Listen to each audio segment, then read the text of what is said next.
wah hebat kamu ya Rin, sudah punya klinik sendiri misalnya. Tapi justru waktu itu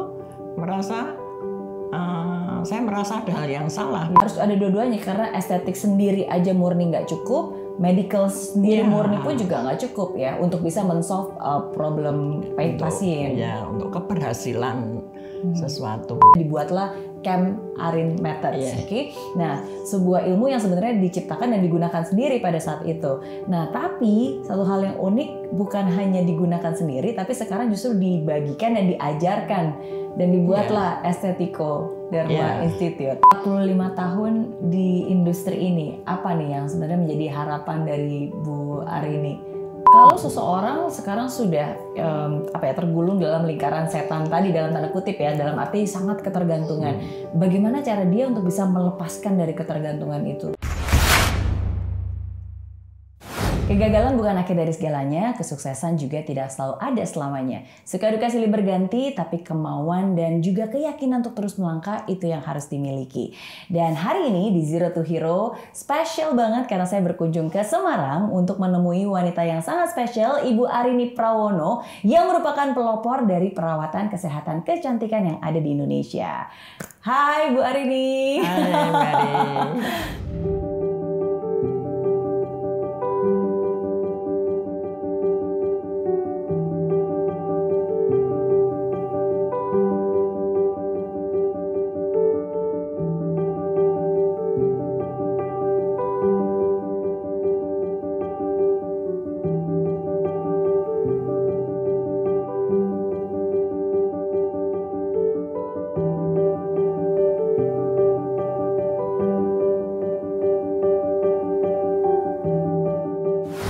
Senang banget nih hari ini bertemu sama Bu Arini. Iya. Yes. Tadi kan saya bilang pelopor perawatan kesehatan kecantikan yang ada di Indonesia.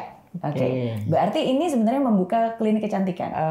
Ya, identik dengan klinik kecantikan. Jadi dulu kan belum ada ini klinik kecantikan. Jadi dokter-dokter kecantikan ini waktu itu belum ada sama sekali. Yes, benar ya. Kalau misalnya kita ngelihat mungkin beberapa tahun belakangan ini kan dokter kecantikan itu menjadi salah satu profesi yang sangat diminati. Banyak banget klinik-klinik kecantikan dan ini menjadi salah satu kalau misalnya anak muda disuruh pilih ya sudah pasti pengen jadi dokter kecantikan ya. Tapi pada zaman dulu itu bukan pilihan yang mudah sebenarnya. Iya, nah itu di awalnya dulu. Sebenarnya saya dimulai kan sejak tahun 1976. Di mana tahun 1976 saya mulai menekuni dunia kecantikan, istilahnya masih sambil kuliah Mbak Mary. Terus sampai tahun 78. Setelah tahun 78, di mana di situ saya selesai kuliahnya selesai. Nah, disitulah ada satu kebingungan atau kegalauan untuk menentukan langkah. Saya mau di kesehatan, medik, atau mau di kecantikan. Karena background saya kan dari Fakultas Kedokteran Umum. Kemudian passion saya yang di kecantikan. Sehingga menjadikan saya sedikit kebingungan. Karena kok saya tertarik di ini seperti tersedot lah di kecantikan itu. Kemudian dari situ karena kegalauan tadi saya mulai melangkah, mulai bingung waktu selesai itu. Akhirnya saya ada 4 poin yang menjadikan untuk menentukan langkah saya itu. Apa aja tuh? Nah, pertama saya kalau waktu itu ya kalau ketemu dengan teman-teman saya yang dia memang jalurnya ke medik, jadi dokter di puskesmas maupun di rumah sakit gitu. Itu saya merasa mereka itu melihat profesi saya di salon itu seolah-olah merasa bahwa profesi yang tidak prestisius. Kemudian saya merasa, saya berarti mereka ini melihat saya dengan sebelah mata. Betul. Jadi kayaknya merasa tidak segolongan. Artinya profesinya kan berbeda. Padahal sebenarnya sama-sama lulusan kedokteran. Tapi karena saya bukannya salon, itu kan orang seolah-olah salon begitu. Nah, awalnya itu saya menjadi bingung juga, apakah saya harus meneruskan ke dunia estetik, apakah ke medik murni gitu.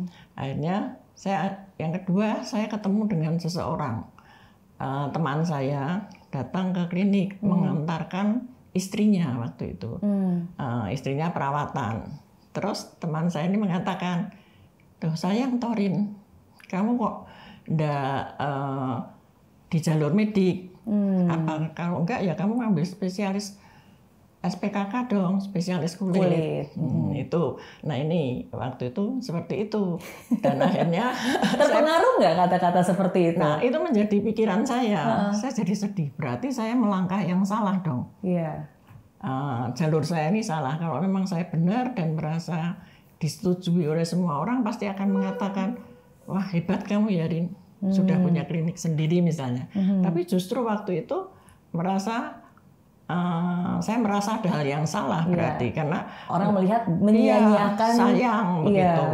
Padahal ada. Saya juga berpikir banyak setelah itu, kalau saya SPKK, karena SPKK itu sebenarnya dokter spesialis penyakit kulit dan kelamin saat itu, sehingga saya kan nggak mau ke sana, saya kan mau ke yang kecantikan, bukan ya betul. Sehingga oke lah.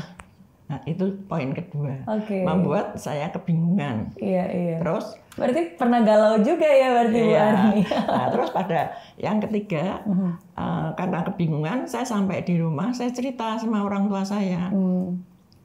Kedua orang tua saya cerita banyak. Akhirnya ayah saya ini mengatakan bahwa kamu di mana? Maksudnya kalau kuliah di mana itu tidak harus di bidangnya. Misalnya ada seorang misalnya hukum, kuliah di hukum, tidak harus jadi pengacara katanya.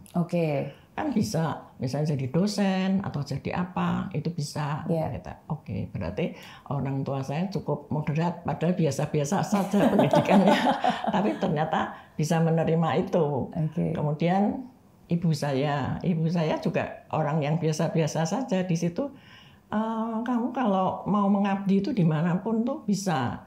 Pengabdian tuh dimana saja selama kamu berbuat sesuatu yang bermanfaat untuk orang banyak. Oke, berarti kedua orang tua saya memberikan saya merestui. Nah, itulah. Sehingga memang kebetulan saya hidup dari keluarga yang kan ayah saya toko obat. Sehingga sejak kecil itu toko obat di suatu kecamatan. Nah, di situ kan dokter tuh adanya 1 minggu sekali. Jadi seluruh sekecamatan sampai ke desa-desa pelosok itu semua kelurahan-kelurahan itu toko obat satu-satunya. Sehingga terbiasa kita ini melayani kebutuhan orang banyak. Ya. Jadi ada keluhan saya, ada ini anak saya diare, anak apa. Nah, itu waktu itu seperti itu. Jadi mungkin juga terpengaruh itu sehingga waktu itu saya ngambil di Fakultas Kedokteran.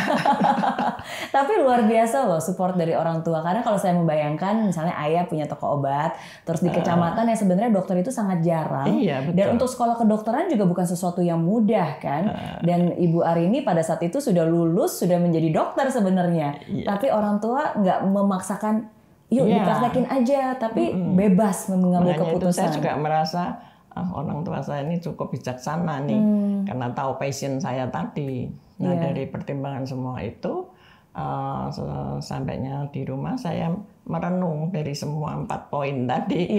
Akhirnya secara imajiner gitu, saya ada suatu kekuatan bahwa hari ini kamu bisa, kamu mampu, buatlah yang luar biasa ini seperti keyakinan diri saya.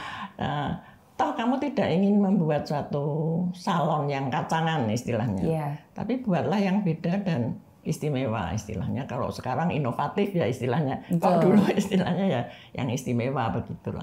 Dan menggunakan segala macam pengetahuan, pengalaman, dan diaplikasikan ke dunia salon kecantikan pada saat itu. Nah itu saat itu ya masih belum ada lah medik yang ke kecantikan, yaitu tadi kondisinya seperti itu. Tahun berapa berarti Bu Arini? Jadi itu antara 76, 78. Kebingungan tuh setelah selesai kuliah itu jadi bingung. Nah setelah itu kalau boleh saya katakan, saya ibaratkan pada saat itu klinik kecantikan atau kesehatan kecantikan itu belum ada. Kalau saya ibaratkan sebagai ya masih seperti padang pasir, di mana saya menemukan satu oase, yaitu harapan di situ sesuatu ini ada sesuatu, yaitu oase kan sumber air di padang pasir itu. Nah, tapi setelah sekian tahun kemudian tadi hamparan padang pasir itu sudah menjadi sawah yang menguning, yang siap dipanen, yang banyak diminati. Nah, silahkan sekarang generasi muda ini adalah yang jadi menjadi yang panen. Betul. Sekarang kalau mau buka klinik nggak usah pikir dah, nggak usah seperti saya lah. Iya, nggak usah galau-galau ya. Iya. Justru makan dari sejak SMA banyak orang yang memang cita-citanya pengen buka klinik kecantikan. Betul. Ya, tapi memang tidak mudah untuk menjadi seorang pelopor, seorang pioneer ya, karena dibutuhkan visi dan juga keyakinan, tekad dan keberanian untuk melangkah. Karena kan Ibu Ari ini berarti membuka jalan. Ya kan?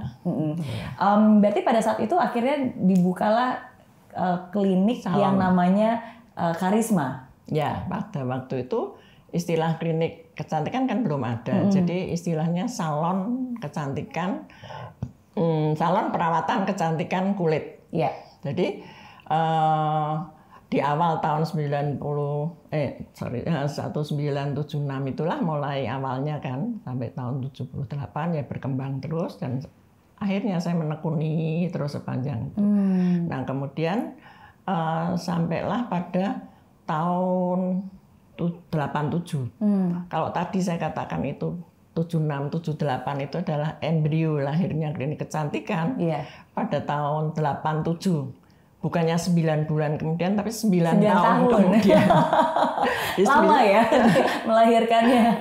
9 tahun kemudian lahirlah klinik kecantikan. Role model klinik kecantikan yang sampai hari ini semua kita lakukan di Indonesia ini. Iya, saya sempat lihat foto-fotonya, perjalanannya dari sejak tahun itu tahun 76, ya kan, Bu Arini sendiri yang benar, ada pasiennya juga, sampai akhirnya ya udah terbentuk yang mungkin sekarang lebih dikenal dengan istilah klinik kecantikan. Tapi padahal pada satu tahun 87 belum juga pada waktu itu, tahun 87 itu. Saya pindah di satu lokasi yang lebih luas, hampir 1000 meter. Kemudian disitulah saya mulai menata ulang dengan konsep mediknya ini lebih kita tonjolkan. Kemudian juga metode-metode mulai kita jalankan, dan model klinik kecantikan itu mulai saya lakukan. Karena begini bedanya dengan klinik kecantikan dan salon kecantikan. Kalau salon kecantikan itu biasanya hanya orang datang merawat, ya, merawat, kemudian biasanya minta, Bu ada enggak merek A, merek B, merek C. Karena apa? Merek A, merek B, merek C ini adalah yang di pasaran mungkin rame, terkenal gitu. Sehingga sebuah sebuah salon kecantikan itu harus menyediakan berbagai macam merek. Karena saya nggak mau, saya biasa pakai A kok, saya mau minta B. Dan tujuannya adalah untuk merawat. Artinya perawatan ini adalah membersihkan, merawat, memupuk, membuat sehat. Itu aja. Nah, kemudian kalau klinik kecantikan beda. Jadi orang datang, kemudian didata pakai satu kartu, yang kartu seperti kayak dokter ya, kayak gitu, kartu data riwayatnya, namanya siapa, pernah pakai apa, itu sudah dimulai di tahun 87 itu, sehingga modelnya sudah model klinik kecantikan. Jadi wawancara, anamnesa, kemudian setelah diagnosa kita membuat planning perawatannya. Dan setiap orang berbeda berarti kan, karena kan keadaannya, kondisinya juga berbeda. Analisa dulu. Produk pun nggak boleh sama. Kalau yang nggak tahu ya semua dibuat sama semua. Nah, kemudian satu lagi adalah biasanya orang datang tadi kan minta produk A, produk B. Nah, ini enggak ada orang minta produk A, ya adanya punya di klinik kita aja. Kan kita satu merek kan. Waktu itu sudah lahir produk Biurin. Biurin itu sudah lahir. 87 itu? Ya, 87. Oh, wow. Ya, 87 sudah ada BP POM dan saya izin-izin resmi. Nah, itu sudah lahir waktu itu. Nah, yang kita pakai ya itu pertama. Jadi produk utama kita adalah itu. Sehingga kalau klien datang nggak ada alternatif, Bu, saya mau pakai A atau B atau nggak ada. Jadi ya sudah, mereka percaya pada kita. Ya, ini keyakinan lah, bagaimana kita membuat yakin seseorang bahwa seperti dia, ya udah pasrah lah. Begitu. Itu adalah model klinik kecantikan sekarang kan seperti itu. Jadi datang ya nurut sama konsultannya, apakah itu dokter atau apa kan harus kita ikuti. Disesuaikan dengan kebutuhan, dan di mana kebutuhan itu didapatkan berdasarkan analisis yang itu sudah yang betul. dibuat. Yang benar harus seperti itu. Jangan semua orang pakai produk sama. Iya, karena kalau yang datangnya anak remaja sama yang datangnya usia lanjut pasti kan treatmentnya juga berbeda, dan keluhannya pun juga berbeda, ya kan? Nah, jadi saat itu klinik kecantikan role model itu lahirnya waktu 87. Kemudian kalau antara salon dulu ya, istilah kan masih salon kecantikan dan dokter spesialis salon perawatan kulit. Yang satu lagi adalah dokter spesialis penyakit kulit dan kelamin. Itu yang ada, yang kontaknya ada kulit-kulitnya itu saat itu. Nah, tapi di situ dulu adalah merupakan suatu hal yang sangat berbeda. Itu dulu saya katakan. Nah, kalau sekarang kan sudah ada satu perubahan yang banyak lah ya. Sekarang mereka sudah memerge ya, atau mengawinkan ya. Kalau itu dulu seperti itu. Kenapa seperti itu? Itu dari pengalaman saya. Misalnya klien saya kayaknya ada problem yang sangat heboh. Sangat heboh itu jerawatnya besar-besar seluruh wajah kayak gitu. Akhirnya saya rujukkan kan ke dokter spesialis kulit, karena saya sudah merasa ini bukan ranah saya, ini sudah mulai penyakit medikal lah. Nah, kemudian kan berobat, mungkin ada setengah tahun atau berapa, dan tidak akan pernah kembali lagi, tidak akan rawat lagi. Kenapa? Karena kalau ditanya zaman itu loh ya, itu orang dilarang, kalau dari dokter spesialis itu dilarang perawatan di salon. Loh, kenapa? Iya, karena kan merasa di salon itu mungkin nanti, nah itu kamu malah jadi jerawatan, itu nanti malah kamu jadi alergi. Jadi waktu itu, sekali lagi, kalau sekarang kita udah berdamai semua. Pada saat itu seakan-akan kayak ada dua kubu ya, jangan ke salon nanti dipencet-pencet, nanti apa gitu ada orang alergi, sempat ada satu orang ini, saya tahu persis bahwa dia tuh, karena klien saya lama, suatu hari itu tiba-tiba berjerawat kecil-kecil, komedonal akne tuh banyak banget, penuh. Oleh karena itu akhirnya saya sarankan juga, ini menurut saya alergi dari ceritanya itu. Karena saya habis wisata makan ikan apa banyak sekali, sehingga itu berarti ini kan supaya cepat saya pikir saya rujukan juga. Tapi setiap dirujukan nggak kembali. Karena malah dianggapnya karena kita salah salonnya. Oke. Nah, lalu apakah ini yang menjadi cikal bakal akhirnya Bu Arini membuat dan menciptakan Cam Arin Methods? Ya, antara lain adalah pasti itu nanti. Nah, itu pada saat itu yang ada seperti itu sih. Sampai berapa lama tuh situasi seperti itu sampai akhirnya Bu Arini bisa menyatukan dan menciptakan Cam Arin's Method? Jadi kalau mulai 8 itu kan berjalan semua proses ya. Jadi saat itu untuk kebutuhan klinik kita sendiri ya waktu itu. Jadi dipakai, belum kita siarkan untuk umum lah kayak gitu. Terus sampai akhirnya baru dipakai di Karisma waktu itu ya. Karisma. Kemudian sampai setelah berkembang menjadi Karisma Aesthetic Center, kemudian tahun 2008 ada satu cabang yang waktu itu izin klinik mulai ada peraturan. Sebelum itu nggak ada peraturan. Sehingga kita beri nama Karisma Aesthetic Clinic, sehingga singkatannya tetap CEC di sebelah situ ya. Nah, di situ mulailah dengan satu penataan yang benar-benar klinik kecantikan. Dan dilengkapi dengan berbagai macam ya, antara lain ada laser, ada dan lain-lain semua kebutuhan untuk perawatan. Iya, oke. Menggunakan teknologi dan juga medical knowledge ya, dan juga kecantikan. Mulai muncul. Jadi yang awalnya selama ini kita terapkan di klinik kita sendiri, akhirnya mulai saya sharekan nanti pada murid-murid setelah nanti saya buka ini training itulah. Tapi sebelum itu konsep ini K-Method ini lebih mulai kami sempurnakan gitu. Mulai jadi lebih memudahkan untuk orang bisa menjelaskan, saya menjelaskan, menerima dengan kondisi itu. Ada satu poin juga di CAM itu apa, seperti itu. Oke. Dan berbicara tentang CAM ya, kita sebutnya sebenarnya CAM. CAM Arin's Method ya. Saya sempat mengetahui bahwa sebenarnya salah satu yang menjadi trigger adalah karena Bu Arin ini melihat kalau di era tahun 90-an itu jarang banget ada orang yang kulitnya sensitif. Tapi mau mulai tahun 2000-an itu lebih banyak orang kok kulit kok rasanya sensitif sekali. Itu dan ternyata itu karena memakai produk-produk yang mungkin menyebabkan kulit malah jadi sensitif. Apakah benar seperti itu maksudnya? Jadi begini, K-Method itu riwayatnya ya. Jadi awalnya K-Method itu adalah singkatan dari Comprehensive Aesthetic Medic.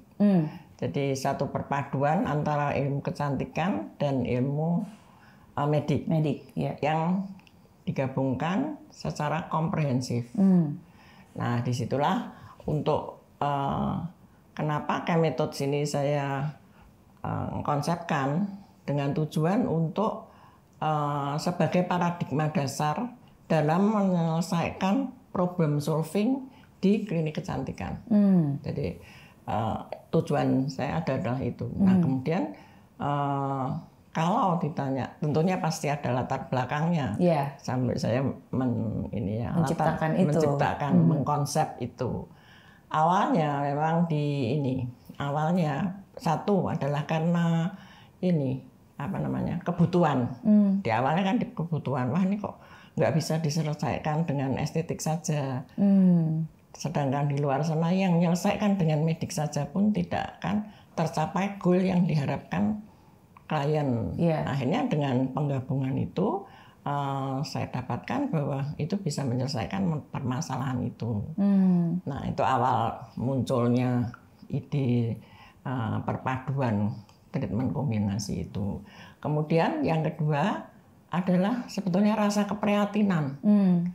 Jadi saya melihat tahun 2000 mungkin ya, mulai 2000 sampai 2010 sekitar itu. Ini saya melihat satu keprihatinan karena banyaknya klien yang mengeluh bahwa kulitnya ini menjadi sensitif, kemudian mudah merah, ada istilah kepiting rebus, ada istilah jadi sensitif jelas ya, kemudian jadi brutusan gitu ya, mudah merah, kemudian kena sinar matahari sedikit udah merah, kemudian juga ada juga yang jadi malah lebih heboh. Nah, itu jadi dampak negatif ini yang timbul dari yang ringan sampai yang berat. Itu memang waktu itu begitu maraknya. Itu dikala mulai jalur medik mulai masuk ke itu, ke ranah kecantikan ini. Justru yang saya lihat adalah seperti itu. Kemudian juga ada misalnya, nah istilah ketergantungan itu ya mungkin muncul. Nah, istilah ketergantungan ini sebetulnya lahir dari masyarakat. Saya takut pakai ini karena nanti saya ketergantungan. Nah, sehingga ketergantungan itu apa mestinya ya? Ketergantungan sebetulnya definisinya menurut masyarakat ini yang saya adopt ya. Jadi mereka kalau misalnya menggunakan satu krim secara terus-menerus, suatu hari dia berhenti. Dikala berhenti, kulitnya ini menjadi apa ya, nggak karuan. Jadi ada yang beruntusan, ada yang gatel, ada yang tambah merah, tambah sensitif, berbagai macam. Ada yang fleknya muncul tambah banyak dan sebagainya. Itu saat itu. Sehingga terpaksa si pengguna tadi pakai lagi kremnya dong. Betul. Pakai lagi, baikkan lagi. Nanti jika lupa, katakanlah mungkin keluar kota nggak bawa, langsung heboh lagi. Nah begitu dan seterusnya, sehingga masyarakat mengatakan bahwa itu adalah ketergantungan. Itu. Oke. Nah, dan ketergantungan itu terjadi karena mungkin ada unsur-unsur kimia atau obat yang harusnya mungkin nggak dipakai secara reguler ya. Jadi saat itu ini ada satu konsep, masing-masing konsepnya sendiri ya. Tapi saya katakan bahwa itu produk-produk instan. Saya istilahkan begitu saja. Ya, lebih netralnya itu produk-produk instan. Nah, dapatnya dari mana? Berbagai macam. Jadi mungkin dia hanya membeli saja, apakah di online atau di mana, ataupun kalaupun dia ke satu klinik atau satu dokter, mungkin si klien itu tidak mengikuti, karena kalau peracian itu biasanya terkenal produk peracian ya. Nah, kalau produk peracian ya memang resep dokter, harus diresepkan dokter. Betul. Tapi mungkin juga ini ada kemungkinan banyak, ada kemungkinan juga si klien ini nggak taat, nggak selalu konsultasi, juga bisa. Karena kalau obat ini kan harus ada aturannya, ada jangka waktunya, dan harus terukur. Nah, sedangkan klien harusnya dari pihak kliniknya harus mengedukasi, dia harus berbuat bagaimana. Nah ini banyak juga yang mungkin habis beli juga bisa. Jadi kesalahan di mana saya juga nggak tahu ya. Apakah kesalahan dari pihak kliniknya ataupun yang dari kliennya juga nggak tahu. Kadang sometimes sebagai pengguna mungkin kadang-kadang kita nggak tahu juga nih bahan kandungannya apa dan takarannya seperti apa. Rata-rata seperti itu. Lalu bagaimana akhirnya Chem Method bisa menjadi problem solver atas problem-problem itu? Nah itu tadi yang kedua kan masalahnya itu. Kemudian dari saya lihat di situ ada terjadi satu fenomena bahwa di mana kalau menggunakan satu produk-produk instan yang saya istilahkan itu, kalau sehingga dampak sensitif itu begitu banyak, hampir semuanya menjadi sensitif kulitnya. Nah, sehingga menurut saya itu adalah seperti suatu hipotesa yang kalau saya pakai produk instan berhenti sensitif. Nah, sensitif itu kalau dulu orang sensitif itu saya berani katakan 1%, karena kalau sebulan gitu belum tentu ada 1-2 orang keluhan sensitif. Mungkin itu adalah sensitif bawaannya. Tapi kalau yang sekarang ini kan saya katakan bahwa itu sensitif didapat. Kan akhirnya enggak. Betul. Terus berhubung segala external, sesuatu itu, atau acquired sensitive skin yang didapat menurut saya. Begitu banyaknya yang luar biasa. Ini merupakan saya merasa itu suatu hipotesa akhirnya yang nanti perlu satu pembuktian. Itu. Kemudian dari semua ini akhirnya saya juga mengadakan, untuk meyakinkan diri saya mengadakan studi banding. Bukan studi banding. Saya mengadakan studi dengan survei. Yaitu dengan survei mengadakan kuesioner. Kuesioner dengan satu dengan beberapa orang dengan yang muridnya juga. Dari beberapa ini klien. Ada 3 golongan, yaitu dari pasien, pelanggan, kemudian dari masyarakat umum, dan satu lagi dari dokter yang mewakili, yaitu dari murid-murid kita. Jadi peserta training itu karena sebagian besar dokter. Nah, dari ceritanya di situ saya suka selalu kan kita adakan bagi kuesioner, semuanya ini setelah itu ternyata sinkron hasilnya.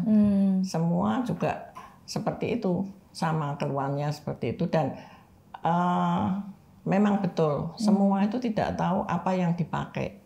Jadi mereka juga nggak tahu bahwa saya ini sebenarnya pakai produk perawatan atau pengobatan.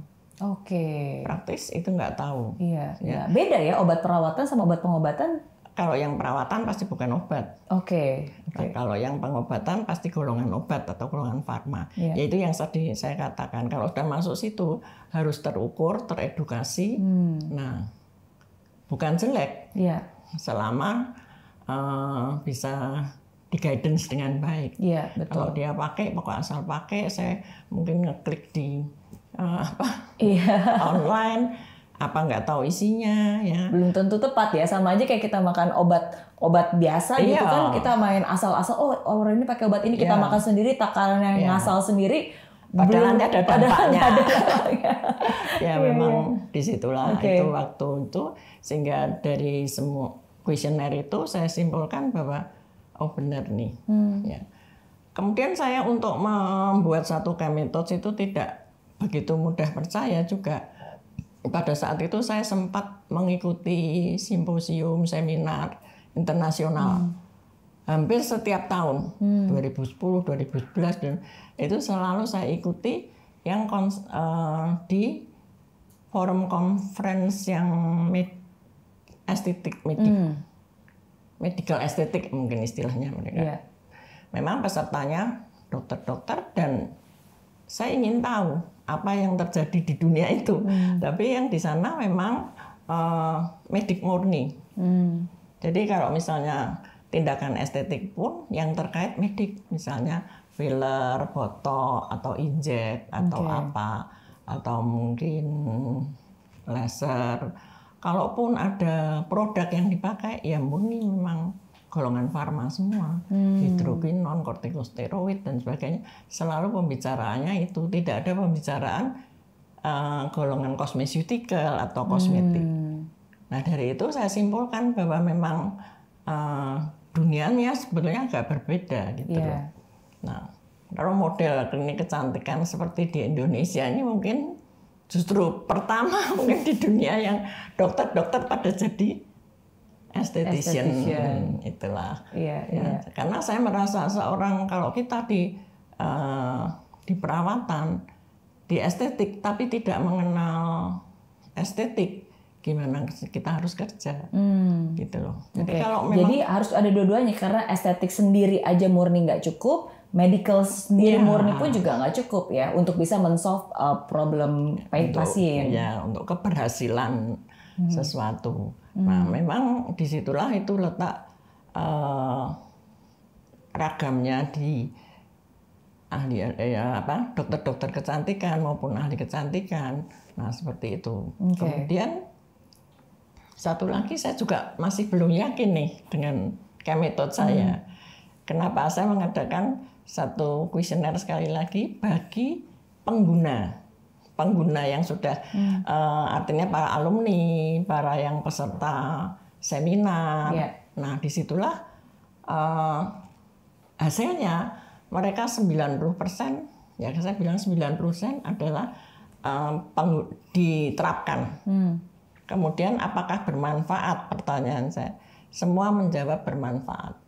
Sehingga saya yakin bahwa Chemethods ini bermanfaat. Tapi yang terjadi sekarang ini saya nggak tahu apakah dari dampak yang saya sebarkan, saya juga nggak tahu persis sih.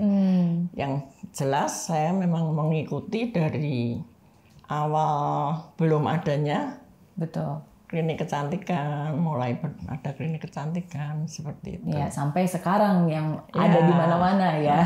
Jadi itu Chemethods itu. Mungkin berarti sebenarnya inti dari Chemethods ini apa? Bagaimana caranya akhirnya Dr. Arin bisa menggabungkan dua itu dan hasilnya seperti apa? Jadi intinya di Chemethods ini kan untuk tujuannya untuk menjadikan mendapatkan suatu perawatan, mendapatkan kulit yang sehat alami tanpa ketergantungan dalam tanda petik.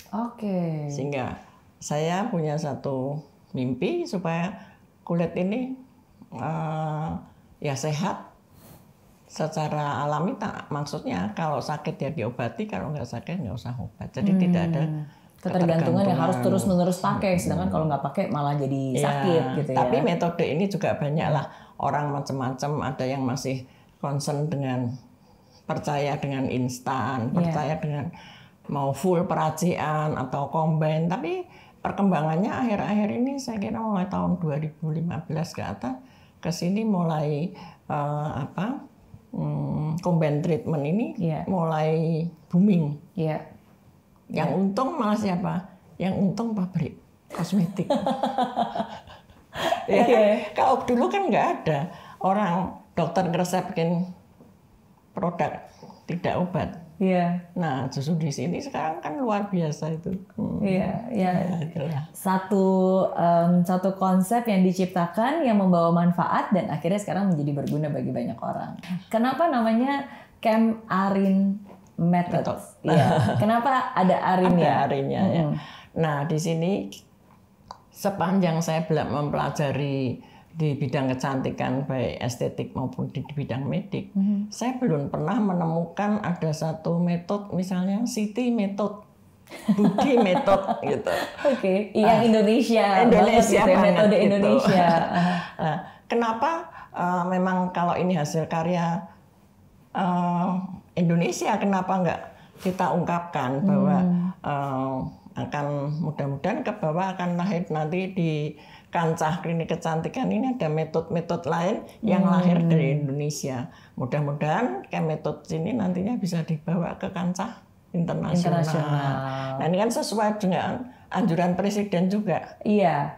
Produk dalam negeri harus disupport ya. Produk dalam negeri. Bangga ya. Dan kalau misalnya memang bagus, kenapa kita tidak bukan hanya menggunakan ya, tapi disebarluaskan, ditonjolkan. Juga kalau memang mampu, kenapa enggak mengeksplor kemampuan kita untuk membuat sesuatu seperti itu.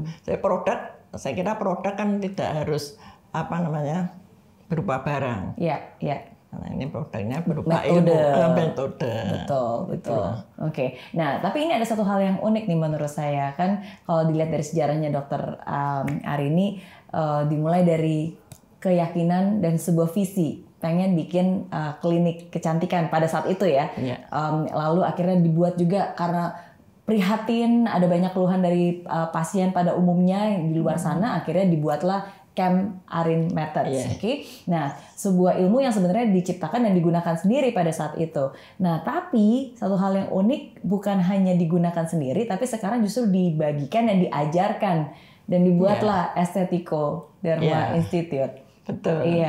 Nah, itulah seperti apa yang memang saya senang sesuatu yang berbagi juga, sehingga kami mendirikan lembaga pendidikan yang terspesialisasi di bidang estetik medik, yang bagi mereka para dokter yang ingin menjadi dokter jurusan kecantikan, ke estetik.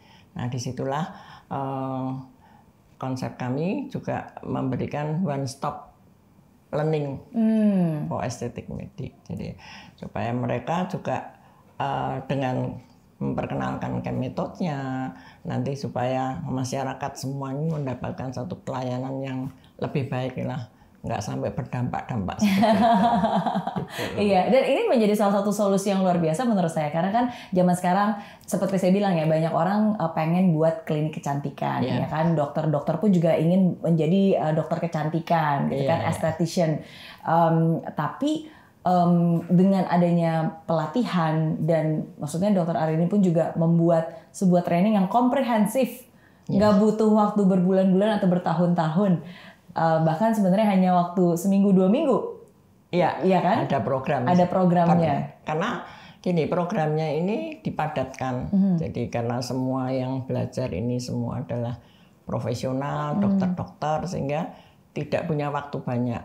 Sehingga oleh karena itu kita padatkan.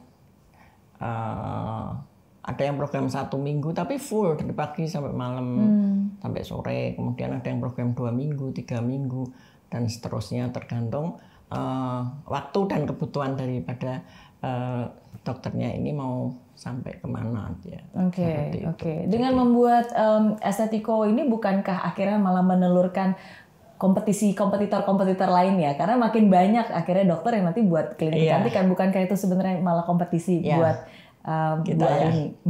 Sebetulnya ilmu maupun segala sesuatu tuh kan bukan milik pribadi kita. Kita harus bagikan kepada semua orang ya, kepada semuanya.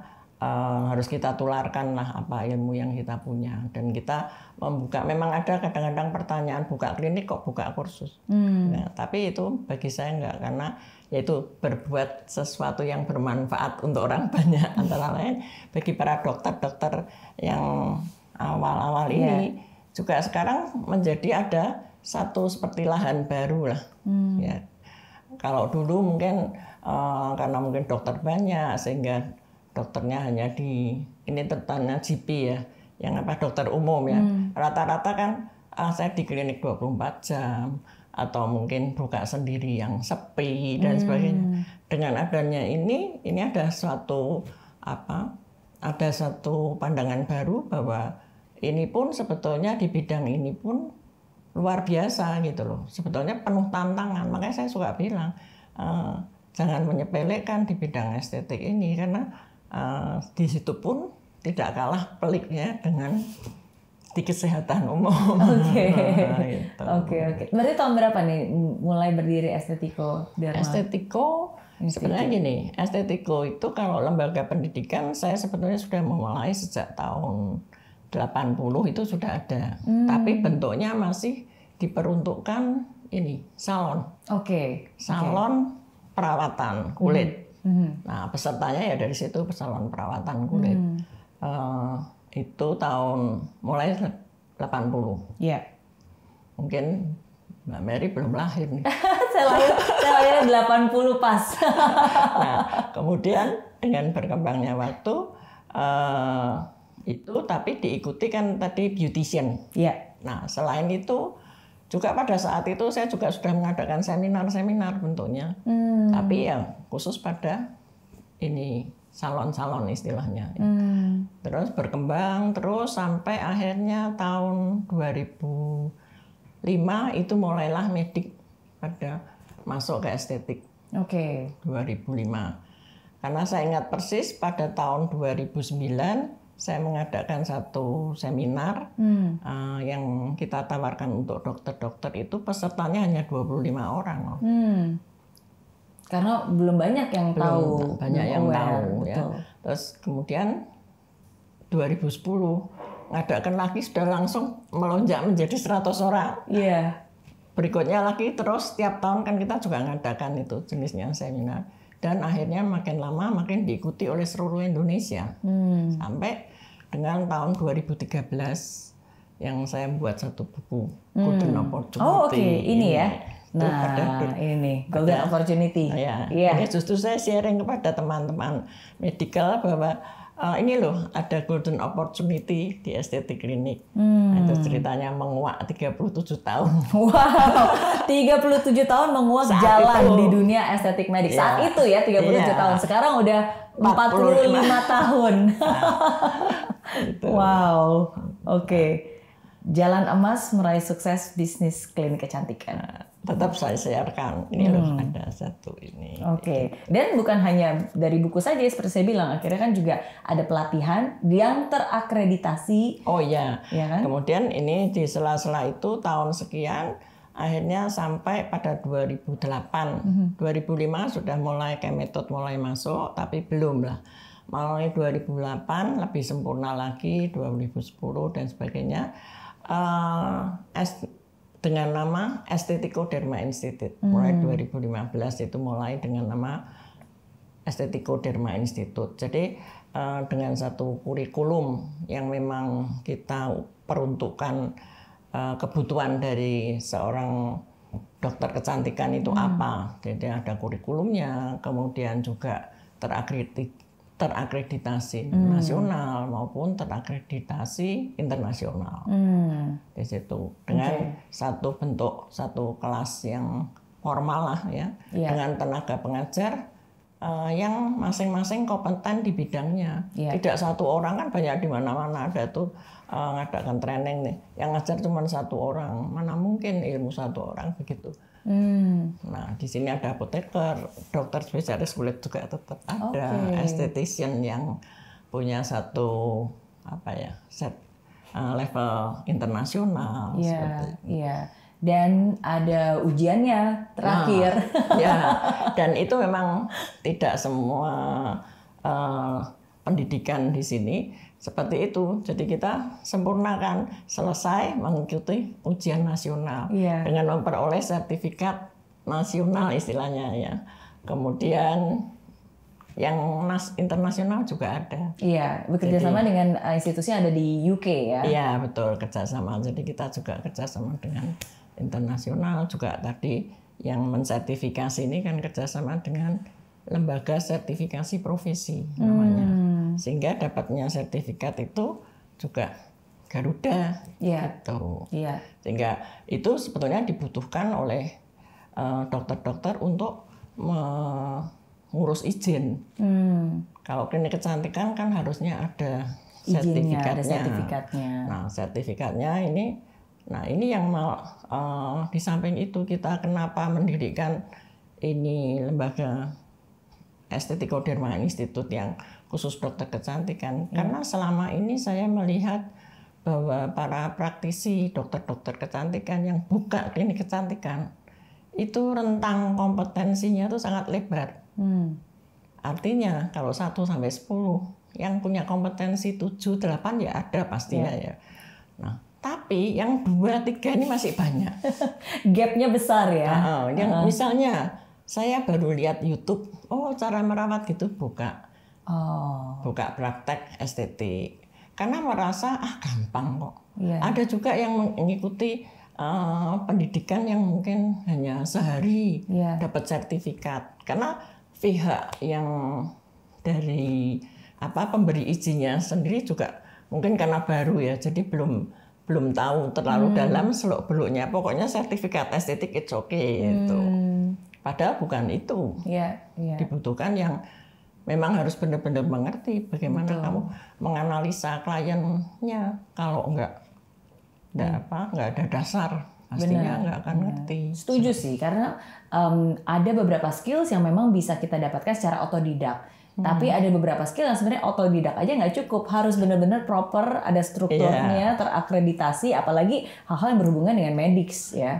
Harusnya kan itu berhubungan dengan perawatan kulit ya, dengan kulit manusia, sehingga kita juga harus benar-benar sebisa mungkin kita bisa memberikan yang terbaik untuk klien kita. Jangan sampai memasukkan klien kita ini ke dalam pusaran ketergantungan tadi. Seperti itu. Kan? Berarti masa pembelajarannya kalau di sini berapa? Seminggu? Lamanya. Tergantung. Jadi ada program A, B, C, melanjut gitu. Tapi kayak seminggu. Jadi saya mau ikut yang panjang ya silahkan. Tapi saya nggak ada waktu ikut yang pendek dulu, nanti bisa, lanjut lagi bisa. Ya karena kita kalau nggak fleksibel, karena pesertanya itu kan dokter-dokter, mereka kan harus berpraktek, punya keluarga, rata-rata sudah seperti itu. Jadi ya nggak seperti SMA, jadi ya terpaksa seperti Tapi itu. Harus punya basic dokter dulu ya berarti ya untuk bisa Kalau ikut. Yang mau sebagai penanggung jawab klinik kecantikan atau pelaku yang memang intent di bidang klinik kecantikan, ya iya. Tapi kalau misalnya sebagai beautician pendampingnya atau perawatan, nggak harus dokter sih. Berarti ada juga kelas-kelas buat beautician. Ada juga kelas-kelas buat menjadi dokter kecantikan. Iya, tapi memang 90% hampir pesertanya dokter. Ya, karena kan untuk bisa mendapatkan akreditasi dan sertifikat itu ya. Bisa buka klinik. Sertifikat bisa dipakai. Dan tidak di semua lembaga pendidikan seperti itu. Sampai memberikan semua bagi yang dibutuhkan sebuah klinik kecantikan. Apalagi di Esthetiko ini kan juga sudah ada juga tentang produk, bagaimana memilih produk yang baik. Ya kan, bagaimana nanti produk ini bisa didampingkan dengan yang seperti apa yang bisa berdampingan dengan obat. Iya. Kan? Iya. Jadi ada ilmu teorinya juga, tapi ada prakteknya dan juga ada aplikasinya ya, produk-produknya juga.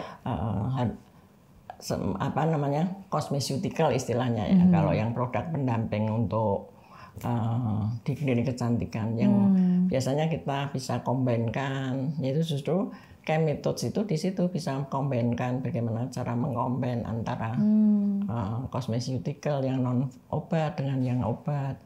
Kapan harus istilahnya harus cut obatnya, tapering off sampai akhirnya yaitu Chemitode kembali sehingga akhirnya dia bisa menjadi, si dokter ini bisa memberikan produk maintenance untuk jangka lama dengan pengetahuan yang kami berikan. Tapi kalau secara medical murni kan punyanya hanya obat. Iya. Sehingga ada juga yang masih pakai metode itu adalah pilihan ya. Tapi ada juga yang masih metode itu akhirnya yaitu yang pakai produk berkepanjangan tadi tergulung dengan lingkaran setan tadi itu juga masih banyak. Karena kalau tergulung dalam lingkaran setan seperti tadi jadi serba salah ya. Karena mau berhenti malah jadi hancur lagi. Tapi kalau berlanjut makin lama dosisnya pasti kan makin tinggi. Iya, dan kondisi kulitnya sebenarnya ya kurang sehat juga ya. Iya. Tapi masih ada juga yang dari klien tuh sudah pakai ini seperti itu berapa tahun, 5 tahun, 6 tahun ada loh tuh. Tapi ya akhir-akhir ini sudah mulai combine treatment yang saya perkenalkan itu ya direct atau indirect saya nggak tahu, tapi sudah mulai banyak. Makanya pabrik kosmetik sekarang berlomba-lomba. Itu juga sebetulnya menciptakan kompetitor untuk saya. Iya, baru saya lagi mau tanya nih.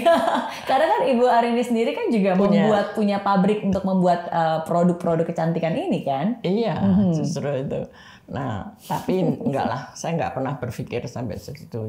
Saya pikir pokoknya apa yang terbaik untuk masyarakat luas kan itu. Oke. Nah ini kalau tadi kalau saya lihat ya perjalanan Bu Arini makanya udah 45 tahun itu sangat luas dan beragam. Jadi mulai dari klinik kecantikan, terus ada Estetico Derma Institute juga yang memberikan pelatihan dan juga pembuatan produk-produknya. Itu ada di Karisma apa namanya? PT Karisma Eka Sakti. PT Karisma Eka Sakti, betul. Nah itu khusus untuk membuat produk-produknya ya? Iya, jadi kita punya istilahnya ya pabrik atau production house. Memang yang kita berkecimpung di dunia cosmeceutical istilahnya. Jadi cosmeceutical itu satu kosmetik yang ada zat aktifnya, sehingga pastinya hasilnya lebih terarah. Gitu misalnya untuk wrinkle ya, berarti menuju apa wrinkle itu kebutuhannya, nah seperti itu. Nah itu istilahnya cosmeceutical ya. Kemudian di mana produk ini sudah kami formula bisa untuk bekerja sama dengan produk farma atau obat tadi. Kan combine, kadang-kadang kita kan ngasih resep obat, malamnya pakai obat, siangnya jangan, atau ini setelahnya obatnya kita lepas. Andai kan tahu sudah dilepas, ini produk kita tuh bisa menjadi produk substitusi. Jadi begitu detailnya memang. Jadi nggak lagi dua kubu yang berbeda ya, tapi justru berdampingan ya. Iya. Jadi akhirnya, nah kalau saya ingat ya sebetulnya model kosmetik untuk dokter ini dulu setelah saya malah baru ingat setelah Miss Mary mau datang 2011. Itu belum loh. Karena saya ingat persis 2011 itu saya waktu itu kita kalau mengadakan seminar atau apa ini kan kita kan independen. Iya. Estetico Derma Institute. Iya.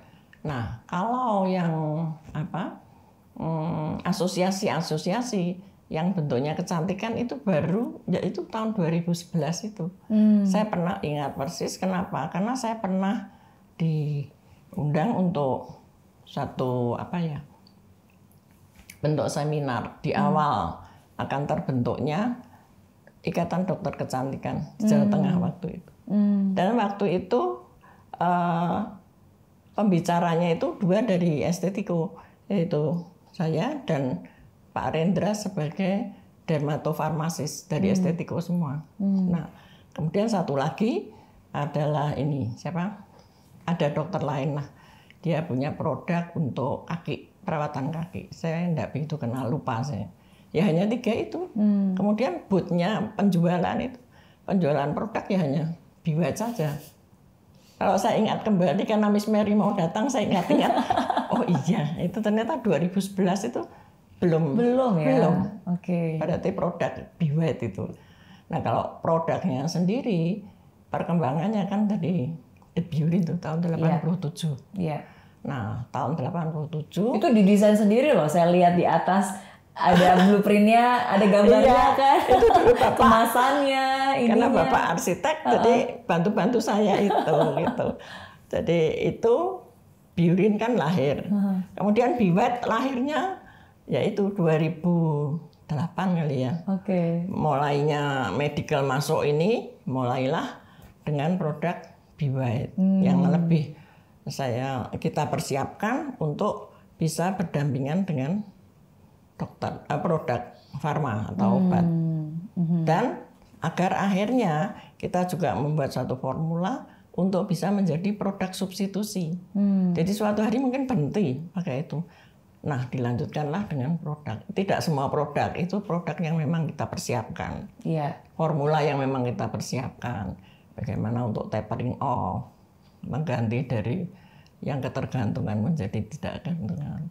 Itu juga termasuk di metode tadi. Oke. Kalau seseorang sekarang sudah tergulung dalam lingkaran setan tadi dalam tanda kutip ya, dalam arti sangat ketergantungan.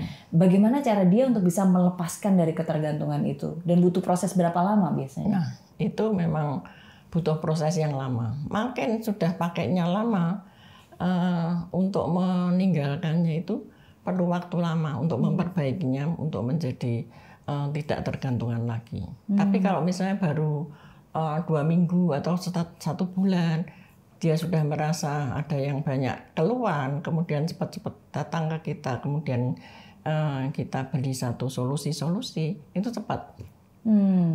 Jadi tergantung seberapa akutnya ya.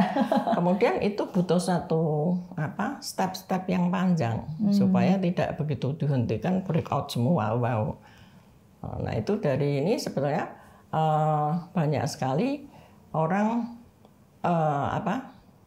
akibat dari menggunakan produk itu sampai luar biasa itu banyak sekali. Makanya kenapa saya keprihatinan itu ya, ada yang tadinya cantik-cantik di suatu kota besar, wah dia profesional cantik. Suatu hari pindah ke satu daerah yang kotanya agak kecil. Karena kotanya agak kecil sehingga dia tidak ada mungkin atau habis ya produknya, dia beli di toko padahal punya merek loh waktu itu, ada merek itu.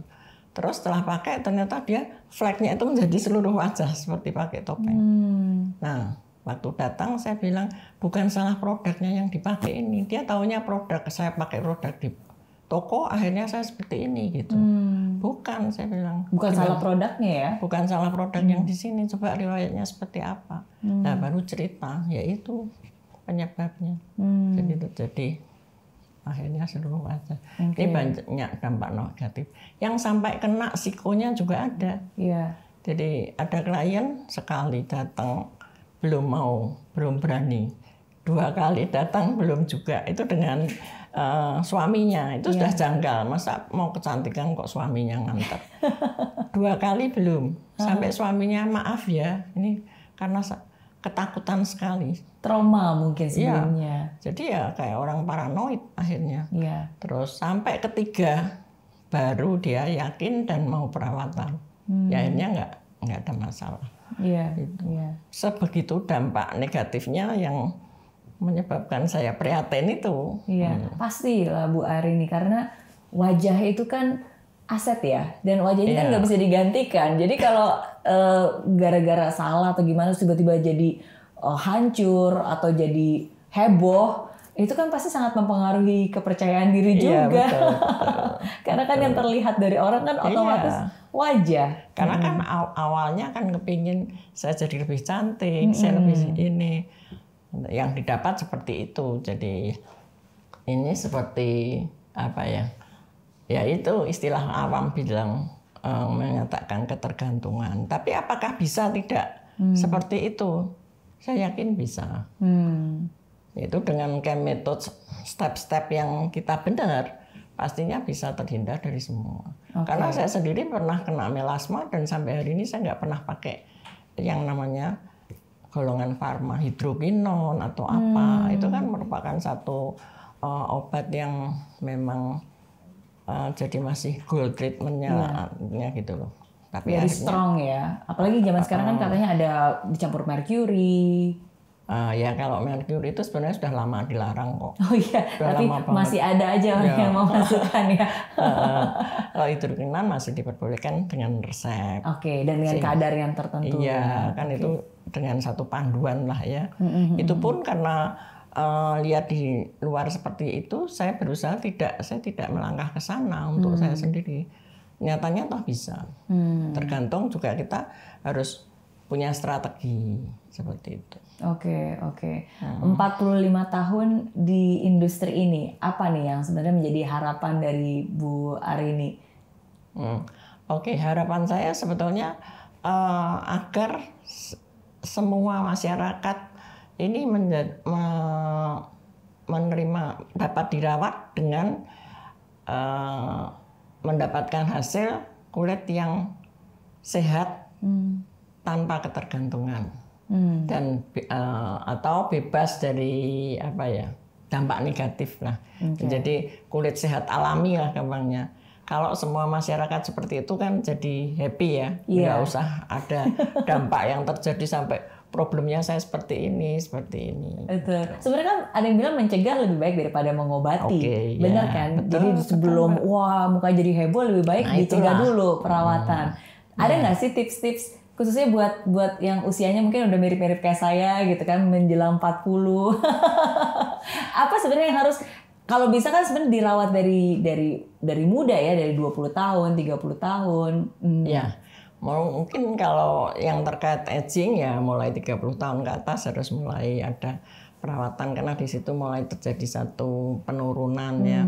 Jadi ya tentunya dengan satu pencegahan ya, preventif. Jadi mulai dirawat, mulai kalau memang istilahnya kan mulai ada sel-sel yang mulai males nih untuk regenerasi. Nah, distimuli kayak gitu untuk meregenerasinya ini sehingga mencegah terjadinya keriput, mencegah terjadinya flek kayak gitu. Sehingga sampai ini nanti kulitnya tetap bagus kayak gitu. Jadi ada caranya ya. Iya, sebetulnya ada langkah-langkahnya yang harus di ini. Oke. Kalau dari perjalanan selama 45 tahun nih, apa titik terendah yang pernah Bu Arini alami dalam membangun semua ini? Kalau saya bilang suka duka gitu ya. Kalau lebih banyak sukanya sebetulnya bagi saya sih, karena saya ini memang orang yang menikmati semua pekerjaan. Jadi tidak ada sesuatu yang hasil yang instan ya dalam bekerja. Saya sangat dalam sukanya saya bisa berbuat untuk orang banyak tadi. Berarti nasihat ibu saya itu benar. Di mana saja selama kamu bermanfaat untuk orang tetap banyak. Tetap bisa mengabdi, tetap bisa melayani. Nah, jadi kan ini bagi masyarakat supaya kulitnya sehat. Kemudian bagi para dokter, ini saya ada sesuatu yang baru yang bisa Anda pelajari. Kemudian berarti termasuk pabrik kosmetik ini. Harusnya terima kasih sama saya. Sekarang booming luar biasa. Betul. Ya. Kemudian kalau dukanya sebetulnya dalam hal satu proses saya tidak merasakan bahwa itu adalah duka. Semua perjalanan pasti menemunya ada satu, kadang-kadang ada satu kesusahan sedikit. Tapi yang menjadi poin saya sebetulnya lebih ke langkah di mana saya merasa dapat satu pressure, tekanan di mana waktu saat saya mau melangkah dulu, teman-teman saya merasa kerjaan kamu estetik itu berarti merasa dilihat sebelah mata. Kemudian setelah berjalannya waktu pada saat awal mendirikan Estetikoderma Institute itu kan dokter mulai ikut-ikutan pada belajar tuh. Nah, antara lain pernah satu kejadian, satu dokter ya yang sedikit matang lah umurnya 30 atau 35. Ikut. Setelah ikut, dia sangat menyepelekan di bidang estetik itu. Artinya kadang-kadang absennya saya lihat kadang-kadang datang, kadang-kadang enggak, kadang-kadang datang. Nah, kalau saya lihat itu berarti kan dia nggak serius, dan setelah itu dia cerita pada orang banyak, teman-teman saya yang dokter juga, nggak ada apa-apanya kok katanya. Nah itu juga saya merasa satu tertekan juga, kok merasa ini nggak ada apa-apanya. Nah seperti itu. Padahal ya kalau hari ini orang nggak bilang begitu. Tapi pada saat itu di lingkungan medik terutama itu merasa bahwa ilmu estetik itu tidak ada apa-apanya. Menyepelekan. Nah, menyepelekan. Sampai hari ini pun kadang-kadang saya masih mengingatkan para dokter, belajar loh kalau mau ujian. Terutama yang internasional. Kenapa bisa dokter tidak lulus anatominya? Nah, ini karena agak menyepelekan. Padahal yang non dokter loh. Inilah seperti itu. Jadi ya proses inilah. Iya. Justru saya merasa sedih kalau, waduh, ini dianggapnya yang sepele-sepele. Padahal walaupun hari ini menjadi idola. Betul. Ya, sometimes kadang-kadang ya makanya penting untuk kita selalu memiliki pemikiran yang terbuka. Karena kan yang namanya proses, yang namanya teknologi, perkembangan, saya yakin kan di dunia estetik ini kan juga terus berkembang, dan terus berkembang, dan untuk bisa terus berkembang dan mengikuti perkembangan itu ya kita harus tetap open mind untuk bisa melihat sekarang apa sih problem yang dihadapi, terus apa solusinya, karena bisa jadi problem yang sekarang belum tentu bisa dipakai solusi yang lama. Makanya harus terus berkembang dan improve kan. Tapi yang serius, kemudian yang benar-benar menikmati banyak kok. Dari testimoni para peserta training ini, dia juga merasa saya datang ini blank, nggak ada apa-apa. Saya dokter, masuk pulang ini katanya penuh penuh semua. Itu yang jujur mengakui. Betul. Dan praktek juga loh di atas saya ngelihat ada tempatnya. Karena kita guidance untuk sepulang dari sini silahkan langsung mengeterapkan ilmunya, itu langsung jalan. Dan langsung bisa buat klinik berarti ya? Iya, bisa langsung buka klinik. Nah, ini terakhir nih. Selain buku ini ternyata ada buku ini juga. Nah, ini handbook, tapi ini bukan untuk kalangan umum ya? Iya, ini untuk ini dokter kecantikan lah. Jadi guidance-nya kala belajar di sini. Ini ada guidance buku, dance book-nya. Oke. Sangat generous dalam membagi ilmu dan sangat detail. Ini again seperti saya bilang, sebenarnya kan kalau mau ini bisa menjadi kompetitor dari Bu Arini sendiri, kan? Tapi again di dalam hidup ini setiap kali kita berbagi, itu pasti memberikan manfaat. Seperti yang di bidang produksi kosmetik itu kan. Karena dokter ini juga banyak yang perlu, modelnya kan sekarang dokter-dokter ini produknya dari merek sendiri istilahnya, private label itu. Karena kebutuhan itulah di production house kita juga melayani itu. Ternyata, ternyata heboh sekali. Jadi dokter-dokter sudah mulai ingin. Nah ini bidang kosmetik loh, cosmeceutical, bukan obat. Nah, berarti saya juga merasa puas juga, berarti ini berhasil dong ajakan saya. Dan ternyata kan banyak juga yang istilahnya private label atau maklun itu begitu luar biasanya. Sekarang ini lagi booming-boomingnya. Yang pesta ya pabrik kosmetik, kompetitor saya. Tapi saya tidak pernah berpikir seperti itulah. Ya siapa yang silahkan lah. Semua. Karena semakin kita memberikan edukasi, semakin kita memberikan produk yang benar, ya semakin baik juga masyarakat yang penggunanya, mereka jadi nggak takut lagi, nggak khawatir lagi, nggak trauma lagi. Juga pilihan. Ya baik-baik aja dokter-dokter ini memilih, artinya produser maupun formulatornya yang bagus dan sebagainya. Dimana di tempat kami ini formulator yang memformulasi, kalau dulu zamannya masih biurin ya mungkin masih saya ya. Kalau sekarang kan sudah luar biasa ini. Sekarang formulatornya ini kita kan Pak Rendra itu, beliau kan di bidang yang expert di bidang seorang dokter yang expert di bidang cosmeceutical. Jadi selama ini mendalami 15 tahun lebih itu khusus itu, jadi tidak kemana-mana juga. Ya sudah mendalami di bidang itu. Sehingga sebetulnya kalau orang, katakanlah kita juga memberikan servis pada para dokter ini, saya mau buka, saya mau pakai produk, nggak usah mikir deh. Ya. Semua ada formulasi di sini mau apa. Sehingga mereka harusnya lebih artinya nggak usah uji coba lagi lah. Lengkap semuanya, lengkap. Karena menyediakan semuanya juga kan berarti kan. Iya, jadi trainingnya dari interest saja saya bertambah adalah dari satu interest. Biasanya yang ikut training dokter-dokter sini lebih banyak dokter wanita atau pria?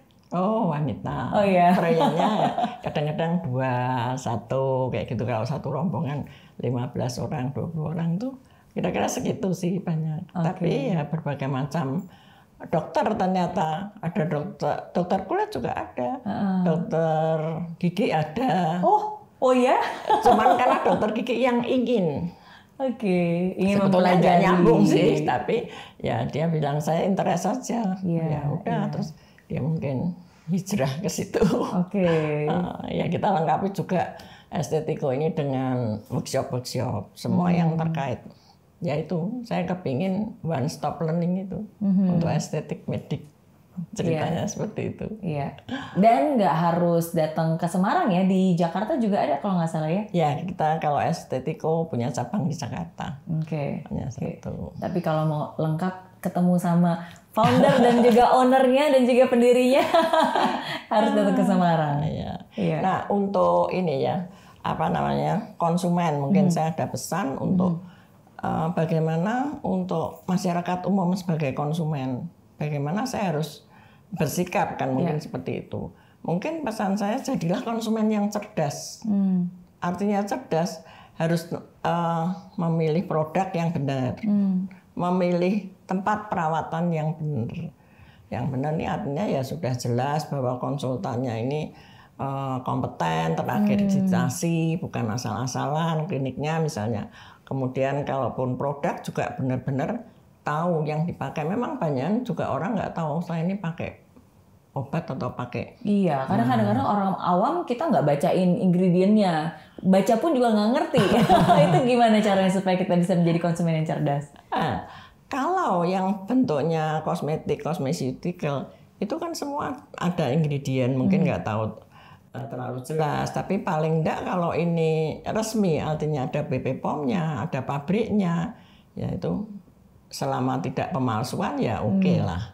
Nah, kalau kita ke klinik, kita dapat obat racian dan sebagainya, ya kita harus taat. Ini bagi konsumen. Taat guidance-nya itu. Kapan saya harus terus, kapan saya harus berhenti, kapan bagaimana. Ini harus diikuti ya. Diikuti. Ya kalau yang ke online ya susah, itu agak susah. Iya kan? Iya. Kurang jelas. Betul. Kadang-kadang memang tertarik dengan ini iklan. Ya. Tapi itu butuh satu pengetahuan lah. Iya.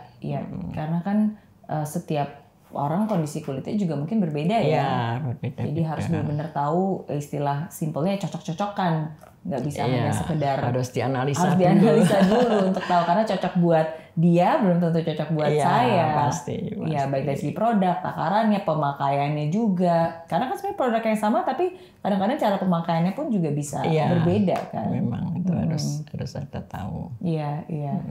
Senang banget hari ini bisa. Jadi ini kecantikan kalau saya simpulkan mulai embrio, kemudian lahir dan menjadi luar biasa sekarang. Ini kecantikan kan. Nah, ya saya nikmati aja, itu happy bagi saya. Dari sejak awal orang belum tahu apa itu beauty planner, apa itu klinik kecantikan, ya kan, sampai sekarang sudah menjadi salah satu profesi dan bidang usaha yang sangat diminati dan luar biasa. Seperti kata Bu Ari nih, sekarang udah banyak yang memanen nih sebenarnya, pada saat itu masih padang gurun. Oke, tapi itulah salah satu kontribusi yang dilakukan oleh Dr. Arini terhadap dunia perawatan kesehatan kecantikan Indonesia. Ya, itulah makanya kenapa karena saya lebih banyak perawatan, saya lebih suka dikenal sebagai esthetician, medical esthetician. Karena bidang estetiknya ini saya lebih banyak loh, saya sebagai ahli perawatan kesehatan kecantikan, makanya istilah itu lebih saya sukai, medical esthetician. Dan nantinya juga ini akan banyak, karena ini kan baru. Tapi sebutan ini nanti ke depan pasti akan banyak, karena di apa namanya, lembaga sertifikasi profesi itu juga ada sebutan-sebutan itu nantinya. Medical esthetician. Sekarang medical beautician sudah keluar, tapi yang medical esthetician kan step. Gitu. Bedanya medical beautician sama medical esthetician apa? Nah, kalau medical beautician ini awal lahirnya jadi lebih mengerti perawatan, lebih umum. Beautician kan lebih secara umum, beauty secara umum. Tapi di dalam beautician itu ada juga perawatan kulit. Tapi kalau esthetician jadi lebih concernnya itu di perawatan, perawatan kulit saja. Lebih apa ya, mendalaminya. Jadi sebagai ahli perawatan. Lebih spesialis lah, kesehatan lebih spesifik. Oke. Sip. Thank you sekali lagi. Nanti abis ini saya keliling nih untuk melihat tempatnya juga. Terima kasih. Sama-sama. Thank you sekali lagi sudah berbagi ilmu buat kita semua. Thank you juga sudah memberikan kesempatan kepada yang muda-muda untuk belajar dan bisa menjadikan ini sebagai sebuah profesi juga. Ya, dan nggak butuh waktu yang super lama banget seperti kayak kuliah harus bertahun-tahun, ya kan? Tapi asal udah ada basicnya, bener-bener punya kesungguhan hati mau belajar, bener-bener ingin bisa membuat sesuatu yang baik, ya, why not? Ada tempatnya, ada produknya, ada kesempatan, ya, semua tergantung dari kita semua yang menjalaninya. Sukses terus buat Dr. Arini. Terima kasih. Sama-sama. Dan friends, semoga apa yang dibagikan oleh Dr. Arini hari ini bisa bermanfaat buat kalian semua. Seperti yang saya bilang, setiap orang punya cerita dan setiap cerita selalu membawa pelajaran berharga. Bisa juga di-subscribe di ada Instagramnya atau channel YouTube-nya? Instagram ya. Esthetiko. Oke, bisa lihat aja, follow Instagramnya, semua detailnya udah ada di situ, dan tonton terus channel YouTube-nya Ririan. Oke, thank you. Bye.